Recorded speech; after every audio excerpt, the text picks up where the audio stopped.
ടീച്ചറെ വീട്ടിൽ എത്താനായി. നമ്മൾ ടീച്ചറെ വീട്ടിലേക്ക് പോകുന്നതാണ്. ടീച്ചർ എന്ന് പറഞ്ഞാൽ കുറേ കൊല്ലമായി പിരിഞ്ഞിട്ട് കൊണ്ടൊന്ന് കാണാൻ വേണ്ടിയിട്ട് വരുന്നതാണ്. പണ്ടത്തെ വീടാണ് കേട്ടോ. അവിടെ എത്തിയിട്ടാകുമ്പോൾ ചിലപ്പോൾ വീഡിയോ എടുക്കാൻ കഴിഞ്ഞിട്ടില്ലെങ്കിലോ എന്ന് വെച്ചിട്ടാണ് അപ്പം ഞാനിങ്ങനെ ദൂരെ നിന്ന് കാണിക്കുന്നത്. ചന്ദ്രാട്ടം നടന്ന് അങ്ങനെ പോകുന്നുണ്ട്. വീട് ദൂരേന്ന് ഇതാ ടീച്ചറെ വീട് കേട്ടാ. പക്ഷെ വാതിലടച്ചിട്ടുണ്ട്. ഇവിടെ ആരും ഇല്ലേമോ? ഇല്ലെങ്കിൽ വീട് കണ്ടിട്ട് പോകാം എന്നാ.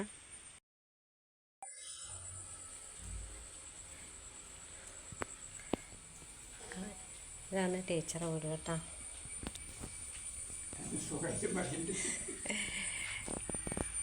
ടീച്ചറെ എവിടെയാ ഉള്ളതെന്ന് അറിയില്ല.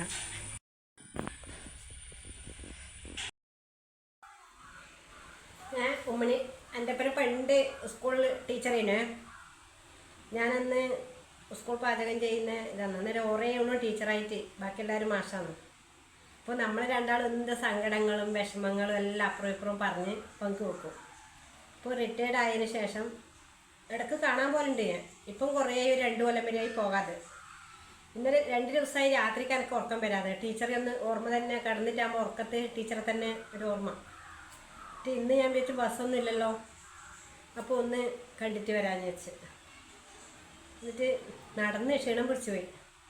പക്ഷെ ഇങ്ങനെ ടീച്ചറെ കണ്ടിട്ട് എനിക്ക് ഭയങ്കര വിഷമം തോന്നി. എന്നുവെച്ചാൽ പണ്ട് തന്നെ 9:15 നടന്ന് കീയ ഓടി കുറച്ചിട്ട് സ്കൂളിലേക്ക് 9:45 ആകുമ്പോഴത്തേക്ക് ഓടിയെത്തും.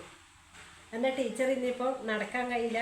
ഇങ്ങനെ തീരെ നടക്കാൻ കഴിയില്ല. ഭയങ്കര വിഷമം. എന്നുവെച്ചാൽ ആ കാല് കാണുമ്പോൾ എന്തോ ഒരു വിഷമം. അതെ, എനിക്ക് തോന്നി വീഡിയോ പിടിക്കണം എന്ന് പറയുമ്പോൾ പാഞ്ഞു വിളിക്കുന്നുണ്ട്.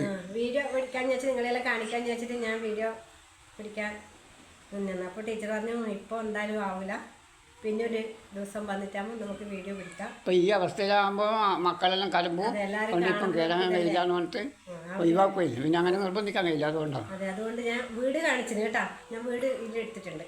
നമ്മൾ ചായയെല്ലാം കുടിച്ച് ഫ്രഷായി ചായയെല്ലാം കുടിച്ച് പണ്ടത്തെ കാര്യങ്ങളെല്ലാം പറഞ്ഞ് എല്ലാം കുറേ വിഷമങ്ങൾ പറഞ്ഞ് എൻ്റെ ഇറക്കി വെച്ചു. ടീച്ചറെ വിഷമങ്ങൾ കുറേ പറഞ്ഞ് ഇറക്കി വെച്ചു. അന്നേരം പറയും എന്നാ പറഞ്ഞിട്ട് കിട്ടിയെന്ന്.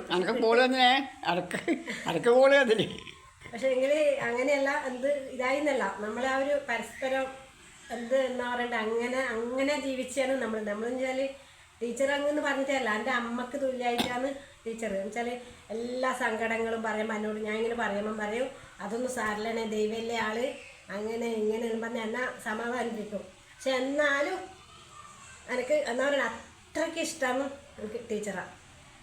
അത് പറഞ്ഞറിയിക്കാൻ കഴിയില്ല. ടീച്ചർ റിട്ടയർഡ് ആയതിനു ശേഷം പിന്നെ അതുപോലെ ഒരു ടീച്ചർ എന്നാ പറയേണ്ടത്, അങ്ങനെ ഒരു ഓണം വിഷു ആയാലും അല്ലെങ്കിൽ എന്തെന്ന് വിഷമമായാലും അങ്ങനെയാണെന്ന് ഇങ്ങനെയാണെന്ന് പറഞ്ഞിട്ട് എനിക്ക് സഹായിക്കും. എന്നുവെച്ചാൽ എൻ്റെ എനിക്ക് 3 പെൺകുട്ടികളാണ്, അവരെ പഠിപ്പിക്കണം, അവരെ അങ്ങനെ ജയിക്കണം എന്നെല്ലാം പറയുമ്പോൾ പറയും അതൊന്നും സാരില്ലാന്ന് അങ്ങനെയാന്ന് പറഞ്ഞിട്ട് ഓരോരു പഠിക്കുന്ന സമയം ഡ്രസ്സായിട്ടും പൈസയായിട്ടും എനിക്ക് എല്ലാവരും അതൊന്നും ഒരിക്കലും മറക്കൂല. അത്ര പൈസക്കാരായാലും ഞാനത് ടീച്ചർ ഒരിക്കലും മറക്കൂല. എന്നുവെച്ചാൽ അങ്ങനെ സ്നേഹിച്ചിട്ട് എന്നാൽ ഒരു സ്വന്തം അനിയത്തിനെ പോലെ എന്നെ കണ്ടിട്ട് ഇന്ന് അതുപോലെ തന്നെ പോയി കുറേ കെട്ടിപ്പിടിച്ച് കരഞ്ഞു.